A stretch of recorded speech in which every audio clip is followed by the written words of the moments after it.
Here we are in the Tentacle Canyon. Wait!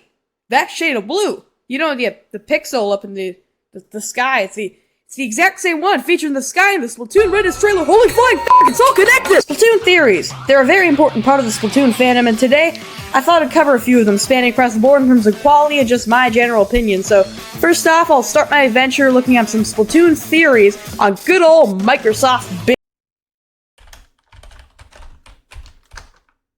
Holy crap. Jedi? Crusty shot? Wait, that says... Oh. Screw it, I'm using Google. Now, I couldn't find the Reddit post I discovered this theory on, so I'll be going off what I can remember. I just found this one really notable. So, we all know how Splatfest themes are implied to be transmissions from humans sent to satellite, eventually received by a fax machine of which Inklings and Octolings believe to be God, right? Right? Well, then what about the Cali versus Maurice Splatfest, not to mention the Shiver versus Fry versus Big Man Splatfest? Sure, he could just brush these off as non-canon like a crazy person, but the Cali versus Maurice Splatfest in particular has a lot of significance as an event in the story. I'm not doing a deep dive on that today, I'm going to try and keep this as concise as possible. But what if, and hear me out, it was all a dream? This theory implies that the signal dried up, and the producers of both the Anarchy Splatcast and Incopolis news shows thought of these themes. So to summarize, these fests past the Cali vs. Marie one were thought up by the producers. Now, I know these events are sacred to the Inklings and Octolings, and they wouldn't want to lie about the word of God, right? Well, the producers are jellyfish, and in the Splatoon storyline, jellyfish don't really have critical thinking or thoughts similar to a worm. They go entirely off of instinct, so I don't really think they would care.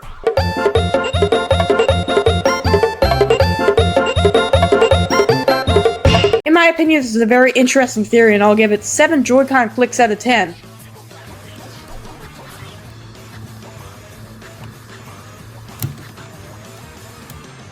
Could probably shorten this. Okay, for my next category, I'll be bringing up this. Well, with how much this one boasts about probably being the best Splatoon theory I'll ever hear about, I had to check it out. What if I told you that Shiver, Fry, and Big Man, the Rainmaker, Splatfest, Splatoon Raiders, Salmon Run, and even our boy Sheldon were all a part of a bigger story that Splatoon has been setting up this entire time? Essentially, what they're trying to get at is that the glowing light in the Splatoon Raiders trailer is Sachihoko, a sea monster in Japanese folklore. According to Wikipedia, it is commonly represented with a head of a dragon, a tiger, or a lion. I believe it is placed atop of homes and other buildings because it is believed to devour tornadoes and other heavy weather events that could possibly cause disarray. It can also produce rain and clouds. Now, I don't think this is a terrible theory despite some incorrect information. So, the Rainmaker was originally released in Splatoon 2. Although, one thing I would add is that I doubt they just want to straight up use a mythical entity in Japanese folklore as such a central character in their game. I imagine it'd be more of a reference or kept with a bit of mystery.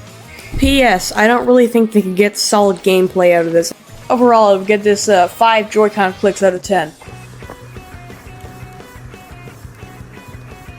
I'll shorten it next time, I swear. Now for my final one, I'm not really sure how to open this one. People think Paul from Sachihoko and Octar related. No, I really very much disagree. Well, people say it's because they have the same symbol on their hats as well as wear black clothing, have 3 tentacles for their hair, and their ink color looked similar before Oct was sanitized. Well, I once saw this guy on the street wearing the same color of clothing I was and had a similar hairstyle to me, and I was like, well, that must be my cousin. Overall, I give this theory 3 Joy-Con clicks out of 10. Okay, I called the guy, he's coming here, he's gonna help me shorten this segment, okay? He's gonna be 20 minutes.